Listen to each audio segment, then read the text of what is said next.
De alguns anos para cá, a neurociência tem dado grande atenção às reações cerebrais em diversas situações.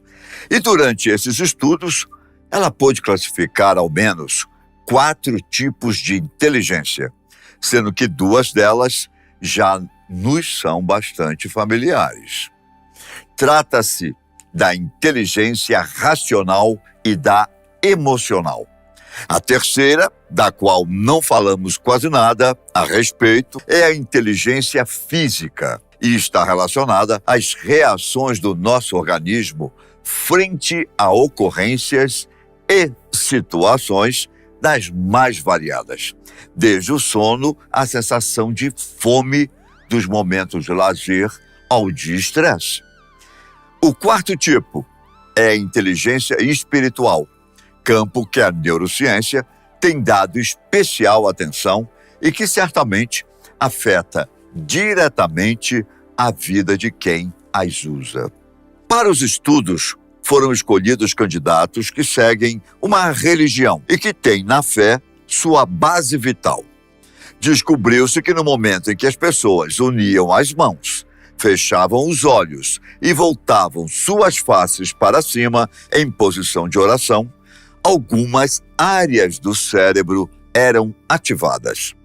Estas áreas são responsáveis pela produção do ácido gama-aminobutírico, ou GABA, um neurotransmissor que traz sensações de relaxamento, sono e concentração, e também pelo aumento de ocitocina, que é o hormônio vinculado à aprendizagem, ao prazer e ao amor. No entanto, pela primeira vez na história, os cientistas puderam chegar a um local no cérebro onde as atividades religiosas são, digamos, registradas. A este local deram o singelo nome de ponto de Deus. O conceito de inteligência espiritual vem sendo estudado há mais de 2 décadas pelos neurocientistas. Dana Zohar e Ian Marshall, cujas conclusões preliminares foram publicadas no livro QS Inteligência Espiritual. Segundo esses cientistas, o ponto de Deus está localizado nos lobos temporais, região do cérebro localizado acima das orelhas. Os lobos temporais são multifuncionais, isto é, processam os reconhecimentos visuais, as percepções auditivas, bem como estão ligadas à memória e às emoções. Ainda de acordo com Zohar e Marshall, quando essas áreas são fortemente ativadas nos momentos de transcendência e espiritualidade, dá abertura aos melhores insights, momento em que o nível de criatividade atinge seu auge. Não, isso não quer dizer que você precisa rezar para ser criativo. O que isso significa é que a criatividade e a fé, em resumo, usam os mesmos pontos cerebrais durante o processo. E quanto mais você se concentra, maior será o poder de sua criatividade e também de sua fé. Apesar de estarmos tratando de um tipo de inteligência relacionada à espiritualidade, ela não tem nada a ver necessariamente com religiosidade. Segundo Stephen Covey, um dos gurus da liderança mais respeitados do mundo e que fez um estudo aprofundado a respeito dos tipos de inteligência, a inteligência espiritual é a alavanca de todas as demais inteligências. Nas palavras de Covey, a inteligência espiritual é a que está na base do nosso propósito para um mundo melhor ao nosso redor. É a nossa conexão mais profunda consigo mesmo e com o outro. E é a base da harmonia interior e exterior que espelhamos. Está ligado ao tempo que damos a nós mesmos e aos valores e crença que temos. Em uma outra experiência realizada na Universidade de Utah, Estados Unidos, foram reunidas 19 pessoas, entre jovens e adultos, sendo 7 mulheres e 12 homens, todos da religião Mórmon.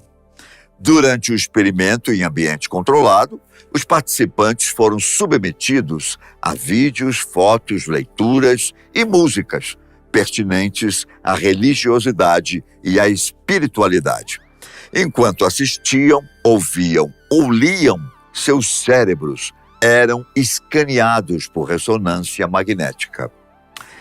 O que o estudo concluiu foi que a área mais ativada no cérebro é o chamado núcleo accumbens, região responsável pelo processamento dos circuitos de recompensa. Outra área ativada foi o corpo esfriado, que é um dos núcleos da base do diencéfalo e possui um importante papel nas funções motoras. Nos momentos em que os candidatos se concentravam no Salvador ou em um mundo melhor para se viver, foi verificado um aumento na frequência cardíaca de cada um, além do aumento na intensidade da respiração. Os pesquisadores notaram que os sentimentos estão associados ao córtex pré-frontal medial, área complexa que é ativada por tarefas de avaliação e julgamento do raciocínio moral.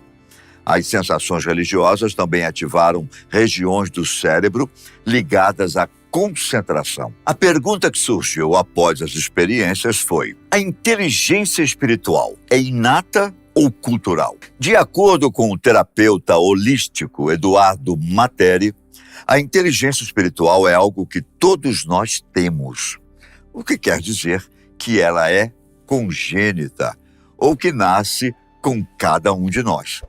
Mas ela precisa ser desenvolvida e a forma com que isso acontece, aí sim, é cultural.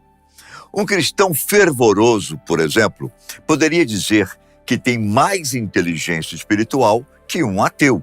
Do ponto de vista do cristão, talvez, só que isso não é uma verdade. Uma vez que o ponto de Deus não tem vínculo com qualquer religião, e nem mesmo diretamente com Deus, mas sim com os hormônios que afloram as melhores sensações nos momentos de introspecção e concentração, um ateu também pode ativar essas regiões, mesmo que por um viés diferente do usado pelo cristão. Caso fosse assim, seria impossível a um publicitário ateu elaborar uma propaganda premiada, como já aconteceu algumas vezes.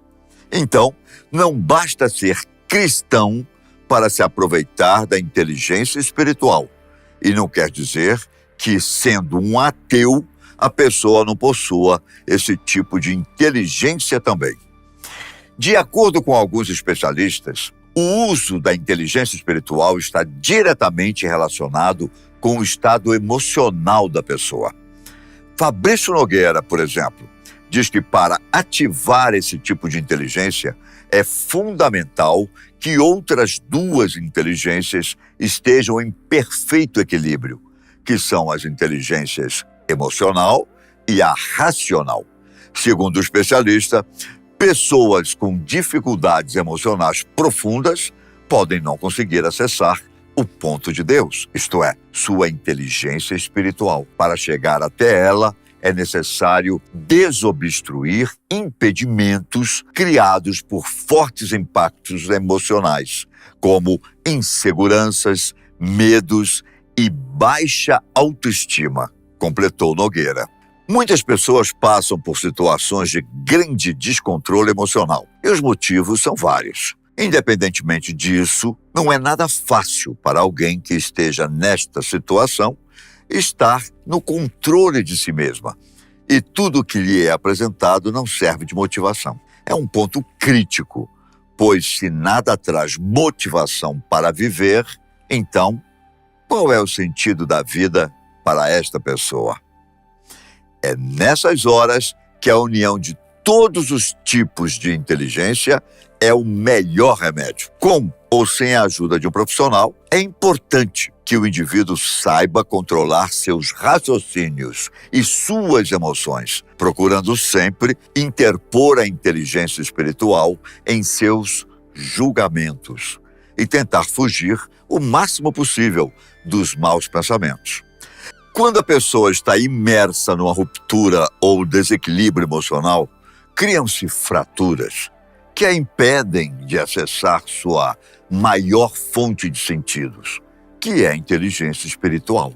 Mesmo que fé e razão se estranhem há milênios, a inteligência espiritual não perde seu sentido. Pelo contrário, e como disse anteriormente, independentemente de sermos ou não religiosos, acreditarmos ou não em uma divindade, saber chegar ao ponto de Deus não vai trazer nenhum malefício.